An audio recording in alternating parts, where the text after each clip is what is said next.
गांची को होश आता है। महेंद्र जुगनू को गांची से मिलने को कहता है, लेकिन जुगनू ऑर्डर पूरा न कर पाने की वजह से खुद से डिसअपॉइंट होकर मिलने से मना कर देता है। अर्जुन मिश्रा से डील करने जाता है। वो उसे बताता है कि वो समझ गया है वो ये अकेला नहीं कर सकता, इसलिए वो चाहता है कि मिश्रा अफीम को वेयरहाउस में मूव करे। इसके लिए अर्जुन मिश्रा को 50% की पार्टनरशिप ऑफर करता है। ये डील सुन मिश्रा खुशी खुशी तैयार हो जाता है और पुलिस फोर्स की हेल्प से सारा अफीम वेयरहाउस में ट्रांसफर कर पुलिस को निगरानी पर लगा देता है। इसके बाद हम देखते हैं नबीद आत्माराम को गांची और टीपू को ना मार पाने के लिए इंसल्ट कर रहा होता है, जिसके बाद आत्माराम को भी गुस्सा आ जाता है और वो 4 कट में नबीद का खेल खत्म कर देता है। नबीद को मारने के बाद धीरज नाम का बिचौलिया आत्माराम को जो को किडनैप करने का काम देता है। गंगू और नन्नू की दोस्ती हो जाती है और वो जो को मनाने के लिए नन्नू को लव लेटर लिखने को कहता है। नन्नू जो से मिलकर उसे लेटर पढ़कर सुना ही रहा होता है, लेकिन तभी आत्माराम के बंदे जो और नन्नू दोनों को किडनैप कर लेते हैं। जुगनू के बंदे उसे आकर बताते हैं कि अर्जुन मिश्रा से मिलने गया था, जिसके बाद मिश्रा ने सरकारी फैक्ट्री से सारा अफीम एक पुराने गोदाम में शिफ्ट कर दिया। जुगनू को शक होता है वो नबीद की मदद कर रहे हैं, जिसके बाद जुगनू निर्मल को साथ लेकर उन्हें सबक सिखाने निकल जाता है। रात को जुगनू अपने बंदे इकट्ठा करके गोदाम पर हमला बोल देता है। दोनों तरफ से अच्छी खासी फायरिंग होती है। मिश्रा समझ जाता है जुगनू उस पर भारी पड़ रहा है, जिसके बाद वो सरेंडर कर झूठ बोलने लगता है कि वो ये सारा माल उसके पास लाने वाला था, लेकिन जुगनू बिना उसकी बात का यकीन किए उसे तुरंत गोली मार देता है। इसके बाद जुगनू देखता है कि अफीम वहां से गायब है और उसका दोस्त निर्मल जमीन पर पड़ा है, जिसे एक गोली टकरा कर लग गई थी। जिसके बाद जुगनू फूट फूट कर रोता है, जिससे पता चलता है कि इन दोनों का कुछ चक्कर था। इसके बाद हम देखते हैं कुछ दिन पहले टीपू चंदा के बाप के अफीम की सरकारी रजिस्टर में एंट्री कराने के लिए अर्जुन से मिलने गया था, और अर्जुन के मना करने पर टीपू अपना दाव चलता है और अर्जुन को बताता है कि वो सुकांतो और उसकी डील के बारे में जानता है और उसकी हेल्प के बदले इस डील को पूरा करने में वो उसकी मदद कर सकता है, क्योंकि उसको पता होता है कि नबीद और गांची फैक्ट्री पर हमला करने वाले हैं।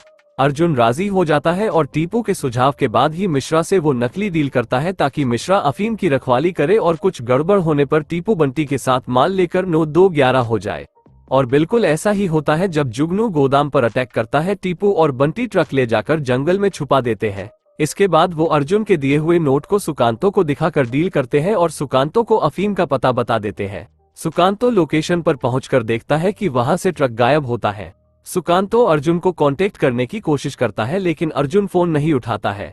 इसके बाद हम देखते हैं वो ट्रक वहां से अर्जुन ने हटाया था, क्योंकि उसे आत्माराम का फोन आया था कि उसकी बेटी को उसने किडनैप किया है और उसे सारा अफीम एक खंडर की लोकेशन पर लाने को कहता है। निर्मल की मौत के दुख और गुस्से में डूबे हुए जुगनू को ढाबे पर सुकांतो अपने बंदों के साथ मिल जाता है, जिसके बाद जुगनू उसको धोखा देने की बात करता है।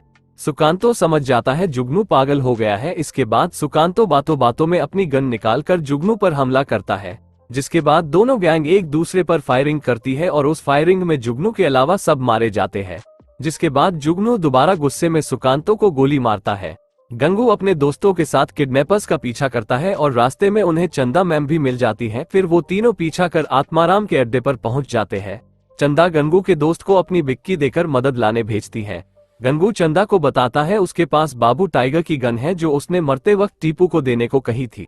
जिसके बाद वो दोनों जो और नन्नू को बचाने के लिए अंदर घुस जाते हैं, जहां वो गलती से आत्माराम के सामने आ जाते हैं। गंगू आत्माराम पर गोली चला देता है, लेकिन वो बच जाता है और फिर चंदा मैम सब बच्चों को लेकर भागना शुरू करती है। आत्माराम उन्हें पकड़कर मारने के लिए आगे बढ़ ही रहा होता है, लेकिन तभी टीपू एक वैन से उसे उड़ा देता है। टीपू को इस जगह और किडनैपिंग का पता गंगू के दोस्त से चला था, जो चंदा की बिक्की लेकर हेल्प के लिए गया था। इसके बाद टीपू और आत्माराम के बंदों के बीच फायरिंग शुरू हो जाती है। आत्माराम के बंदे टीपू और बंटी पर भारी पड़ रहे होते हैं, लेकिन तभी अर्जुन वहां आकर कुछ ही देर में सबको ढेर कर देता है। अर्जुन टीपू को सबको सेफ रखने को कहकर धीरज के पीछे उसे पकड़ने जाता है। धीरज अर्जुन पर हमला कर देता है, लेकिन थोड़ी मेहनत के बाद अर्जुन उसे भी ठिकाने लगा देता है। टीपू को पता चलता है कि आत्माराम अभी जिंदा है, जिसके बाद टीपू गंगू से अपने पिता की गन लेकर आत्माराम को हमेशा के लिए मारने जाता है। टीपू और आत्माराम आमने सामने आ जाते हैं। टीपू की एक भी गोली आत्माराम को नहीं लगती है। आत्माराम टीपू के पीछे आकर उस पर हमला कर देता है।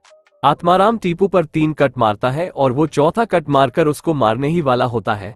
तभी टीपू बाबू टाइगर की गन से आत्माराम को मार देता है। इसके बाद चंदा, बंटी और अर्जुन आकर उसे जख्मी हालत में उठा कर ले जाते हैं। इसके बाद हम देखते हैं कि टीपू चंदा को उसके पापा के नाम की अफीम की रिसिप्ट देकर मर जाता है। अब वो सच में मर गया है या नहीं इसका हमें आगे कोई हिंट नहीं दिया गया है। इसके बाद हम देखते हैं प्रताप अर्जुन के कॉल के इंतजार में बैठा होता है। अर्जुन उसे कॉल करके बताता है उनके बीच की डील अब खत्म हुई, उसे जो करना है कर ले, वो सारा अफीम गवर्नमेंट को लौटा रहा है। यामिनी भी आकर अर्जुन को फोटो के नेगेटिव लौटा कर चली जाती है।